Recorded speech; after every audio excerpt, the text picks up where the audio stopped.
Okay guys, so for this video I'm going to show you guys how I go about making one of my experimental processes that kind of gets some attention and good, I get good feedback on it when I usually do it. So what I'm going to do is I'm going to make the outline of the figure of a portrait of a face using this compressed charcoal, and I'm going to draw in the eyes and make them somewhat detailed so that it gives a silhouette feel, but only with the eyes rendered out.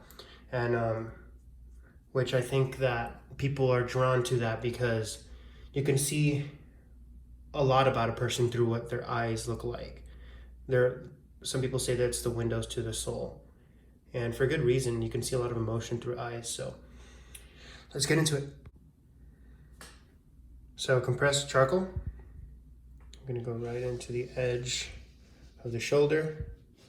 I'm gonna move up the neck, get a little bit of the cheek there, some of the ear here. I'm not going for perfection. I'm actually going for a little bit of the opposite. I want it to be a little bit rugged and a little bit messed up. Adds a little bit of character to the silhouette. But I am trying to be somewhat accurate so that I don't lose the form of the face. And then I'm gonna go back down on the shoulder here so that I do have this like jaggedy outline of the face. I think it adds an interesting quality to the drawing. Now that I have this part of it done, I'm going to move in toward the eyes. For the eyes, here's the part that takes longest, I would say. Usually I'm using pan pastel here to get the general area of where the eyes are going to be. I kind of get an idea based on the ear and the height of the ear. It looks like his face is tilted up just barely so that his eye seems to be above the top of the ear. I'm getting the general area of where I'm going to draw the eyes, that way that I get a little more accurate and it doesn't look weird. Accurate proportions are a really big deal to making something look nice. Cool. After I establish a good sense of where I'm going to put the eyes, I start to add in. Same with the pan pastel, I'm going to add in darker areas. And I'm not going to go any further higher than the eyebrow, any lower than the bottom eyelid. All the way out to the edge and in toward the nose a little bit, but nothing much further than that. Edge of the eye there, edge of the eye there, inside edge there, outside edge here. Cool. And if I start to build on my values, it's going to start up here as a little bit more realistic as I go.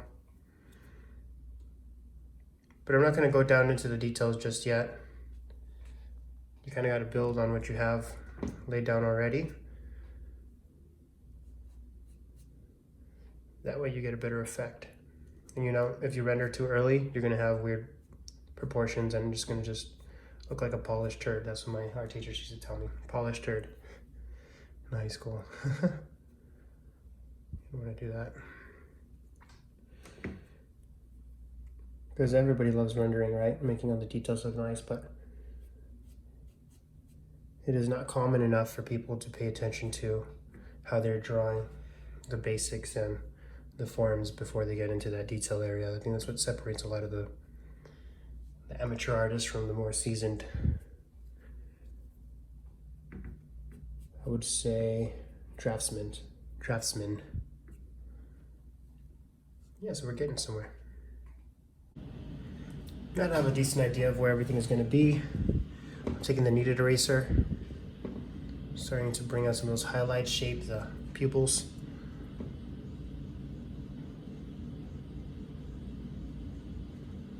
And there's going to be a little highlight in there, so I'll just try to show that without going too detailed yet. See, there's a little bit more of a highlight here on the eyelid. Some of this is a little too dark, so I'm gonna just bring it back a little bit by brushing over the top. Same with this area, bring some of the light in, blend it out a little bit. Kneading eraser is great because it doesn't leave any crumbs that you have to wipe away and damage your drawing. And it also, you can use it lightly, and it's more of like a blending material if you brush on your drawing lightly. I don't have any charcoal in these eyes. It's all pan pastel on the edge of the pan pastel for detail. Sometimes I start to go back in with a charcoal pencil, with a compressed charcoal pencil, but sometimes when that's not necessary and the broad strokes are reading nicely, I just kind of leave them be, not overwork the drawing too much. But it looks like this one's going to need a little more detail, so I'm just going to keep working it.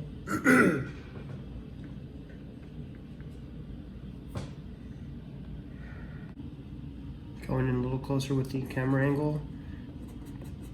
I'm adding some detail with a compressed charcoal pencil, and I came back in also with a Mono Zero elastomer eraser that is mechanical for the details. It's a really small size for details. It does leave crumbs though, so you gotta be careful with it. Just trying to add a little bit more details in here. It looks overall a little bit too light, so I'm going to just blend it back in, come back in with the pan pastel and kind of whoosh over top it. Whole thing. Sometimes in order to get a nice realistic looking eye, the details don't matter all that much. What matters a lot is how you get your basic values and your basic proportions on it. If you nail those, you barely need any strokes at all to be able to make a very realistic looking, nice looking eye. You see some of the old masters sometimes in the distant portraits or the more fast impasto portraits, paintings, and even charcoal drawings. Barely any strokes that make up the eyes, but the eyes just look so real. It's pretty amazing. Because the masters knew how to capture the real proportions, the accurate proportions, the accurate values, more so than they were obsessed with the details of the drawings that didn't matter as much as the main parts of the drawing.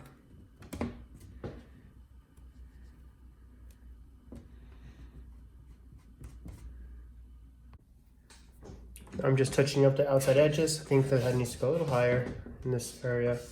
And I'm not too worried about correcting the rest of the lines and erasing them. I kind of like to leave that sketchy feel, and that I didn't get the proportion right is okay.